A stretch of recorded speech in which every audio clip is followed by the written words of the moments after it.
this is Mick Foley. This is Harley Race. This is Shelton Benjamin. This is Mr. Wonderful Paul Orndorff. This is the Monster Abyss. And this is Daniel Bryan. This is JBL, and you're watching the MWF. Be there, live.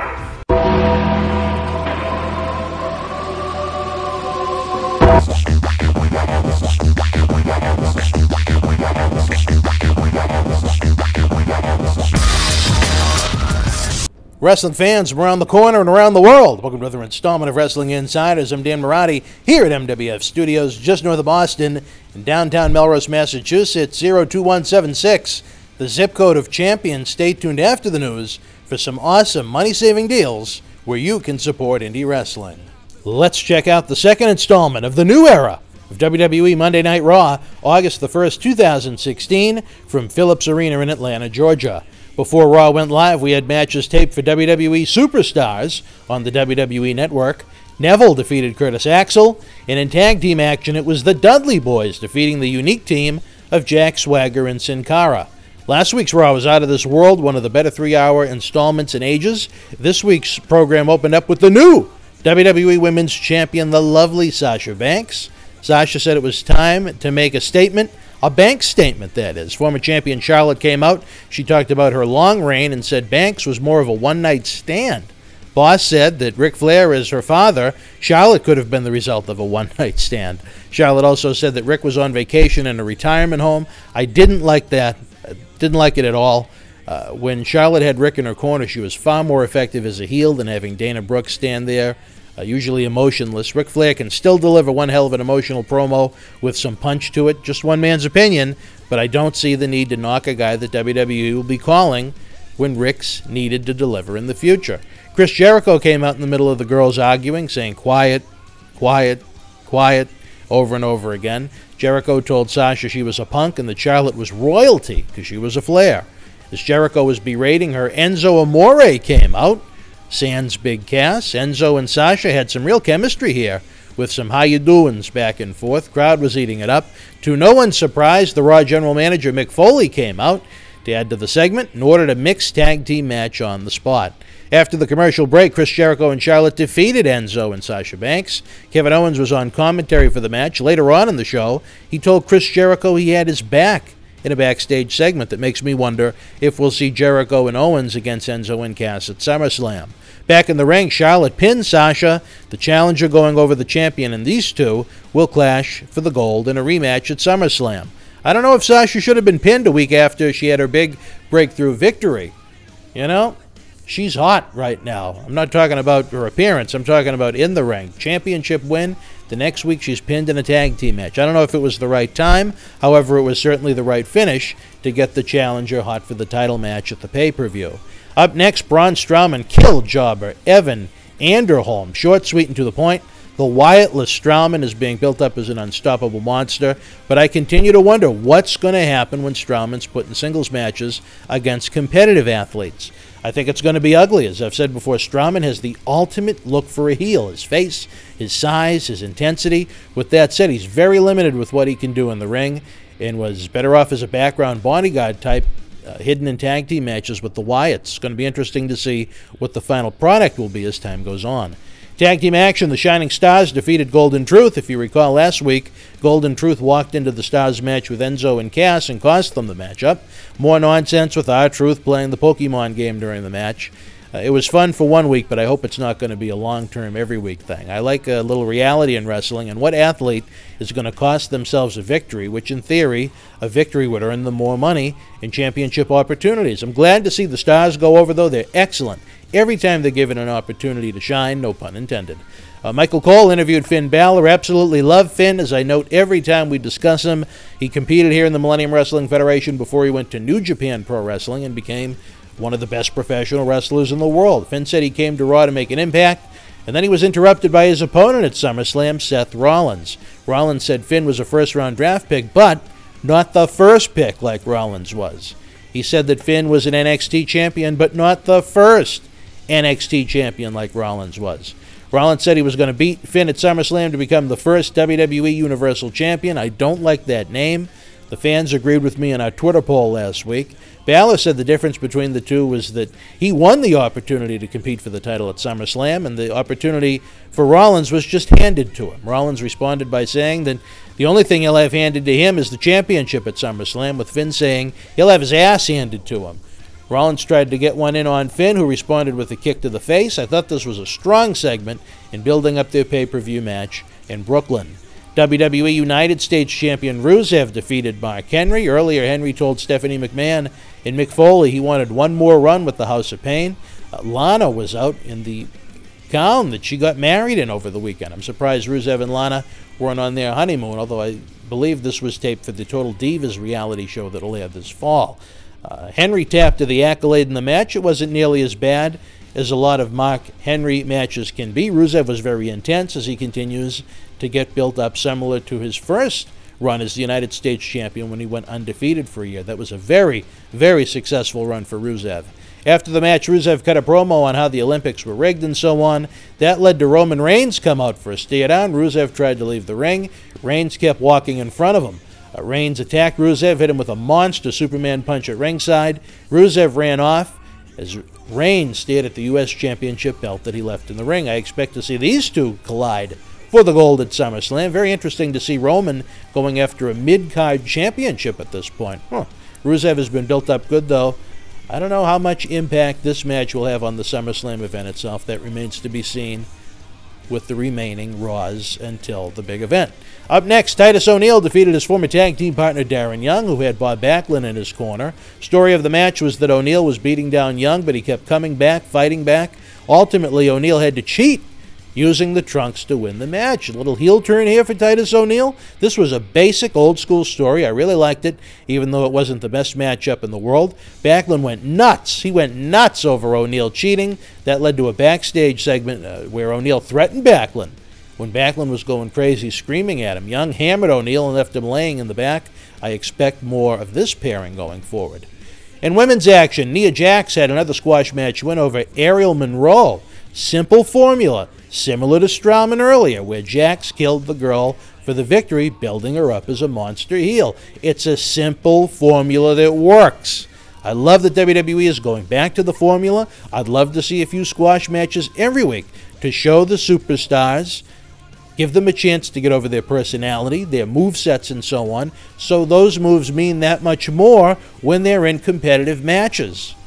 It works, believe me. I'm not lying to you because I love you. Believe me. Up next, it was the WWE Tag Team Champions, The New Day, defeating the Club. To even the odds, one member of New Day was banned from ringside. They had a banana and two oranges together to figure out who it was going to be.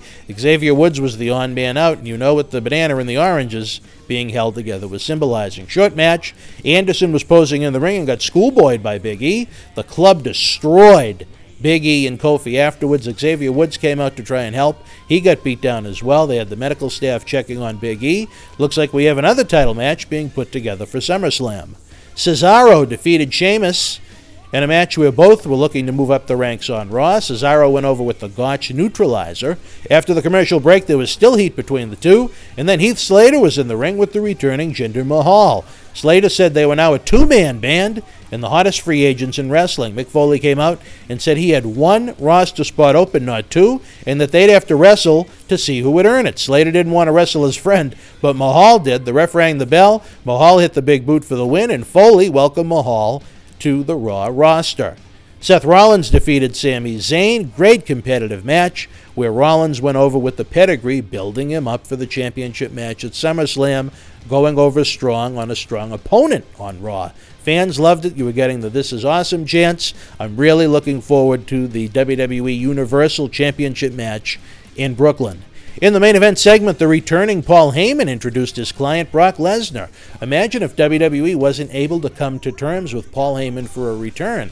If you didn't know, his contract was up, but he is back in the WWE Universe. This was a really good promo building up Lesnar and Randy Orton at SummerSlam. Heyman discussed the idea that Orton is always just one RKO away from a victory, and wondered if he thought that because of the voices in his head, similar to his theme song. Heyman said Orton would never hit an RKO on Lesnar, and wouldn't you know it, Orton ran in through the crowd and RKO'd Lesnar for one hell of a pop in Atlanta. Foley and Stephanie ran out, bunch of referees trying to get Orton out of the building. He ran through the crowd and stared down Lesnar and Heyman to end the show. I thought this was an awesome segment to build up the true main event at SummerSlam.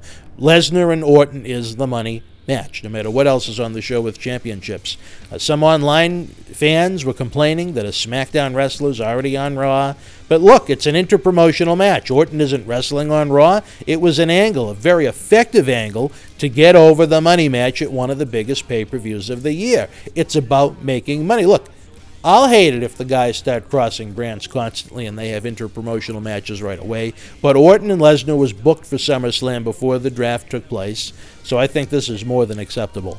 After the show, there was a dark match featuring SmackDown's John Cena, Roman Reigns, and WWE World Champion Dean Ambrose defeating Seth Rollins, AJ Styles, and Kevin Owens. This was a way for SmackDown's top guys to work and make money until SmackDown Monday Night House shows begin. If nothing else, it was a bonus for the fans in Atlanta that paid for their tickets. Let's check out the feedback from this week's Raw. Fans on Twitter told us 67% of them with a thumbs up, 28% thumbs in the middle, 7% thumbs down. Another Raw that the fans truly enjoyed. Those that watch, that is. Would love to know what you thought of this week's Raw in the comment section below. I really liked it. It had a great flow to it. I never had the urge to change the channel, even though my beloved Red Sox were playing in Seattle last night. Again, I'd love to hear what you thought about Raw. It's a hot summer on WWE Network with WWE NXT and the Cruiserweight Classic lighting up Wednesdays, along with SummerSlam and not one but two pay-per-views, with Backlash and Clash of Champions in September. Not currently subscribed to WWE Network? Come on now. Use our link below and get 1 month absolutely free. Get the pay-per-views live, the awesome weekly shows, and over 6,000 hours of on-demand content for free. See Lesnar and Orton at SummerSlam, Holy Foley, brand-exclusive pay-per-views, and so much more at its regular price of only $9.99 per month. It's the best value in sports and entertainment. You want to talk about a great summer sale? Head on over to the MWF store on the BostonWrestling.com super site. We've got brand new WWE t-shirts, autographs, action figures, posters, and more. And this summer I have a special where if you spend $25 or more, you get a WWE t-shirt absolutely free. Not only is it a great deal, but every dollar spent helps our endeavors to bring you action-packed live events and video content. Enjoy 1,200 free videos on our YouTube channel. As we count down to our 15th anniversary, we're releasing a new video each day at 12 o'clock, flashing back to highlights and even a few lowlights on the adventure that is the Millennium Wrestling Federation. Subscribe to our channel using the link below or use youtube.com/BostonWrestlingCom. We also have regular news videos, TV episode recaps, results, interviews, and so much more. Help us bring you even more great video content by donating an amount of any size to paypal.me/Boston Wrestling. Again, every dollar donated helps us bring you more great live events and video content. That wasn't enough. We have a new video on demand section on YouTube where you can either rent or own some of our classic state-of-the-art studio shoot interviews. In honor of the 10-year anniversary since the original No Holds Barred Iron Sheik studio shoot interview went viral and on the Howard Stern Show, we've remastered it and made it available for fans around the world to enjoy for as little as $5.99. We also have an awesome WrestleMania 1 roundtable studio shoot with the Sheik, Mr. Wonderful Paul Orndorff, and Cowboy Bob Orton, where all three WWE Hall of Famers look back at the WWF boom of the 1980s. John Cena Sr. joins me as co-host for in-depth studio shoots with both Paul Bearer and the first and only shoot ever done with the Boogeyman. Bull Dempsey joins us and pulls back the curtain on WWE NXT. Again, not only can you rent or own these awesome interviews, but every dollar goes right back into our efforts to bring you live event and video content. Another easy way to help our efforts is to use the links below or on the front page of the BostonWrestling.com super site to do your shopping on WWEshop.com, Amazon.com, or Walmart.com. If you make a purchase on any of those websites, wrestling-related stuff or not, we get a tiny kickback, and best of all, your cost doesn't increase 1 cent. Hey, Christmas is going to be here before you know it. Please keep us in mind, as again, every purchase made helps support indie wrestling. Last but not least, have a free ride on me with our friends at Uber. That's right. If you've never used Uber before, get a free ride up to $20 on the house to try out their great service. Forget about overpriced taxi cabs. Uber service is great. The cars are clean. The drivers are some interesting folks. Use the link below and see for yourself. I tried Uber for the first time last October in New York City for the WWE Madison Square Garden event, and I've used it regularly ever since. You won't regret it. Running out of time here, folks, as we approach our 15th anniversary. Don't miss a day on the BostonWrestling.com super site, as you never know what's going on in our world. Like us on Facebook.com/MWF Action. Follow us on Twitter at MWF2001. And again, subscribe for free to our YouTube channel at YouTube.com/BostonWrestling.com. Until we speak again, folks, you and yours, be well.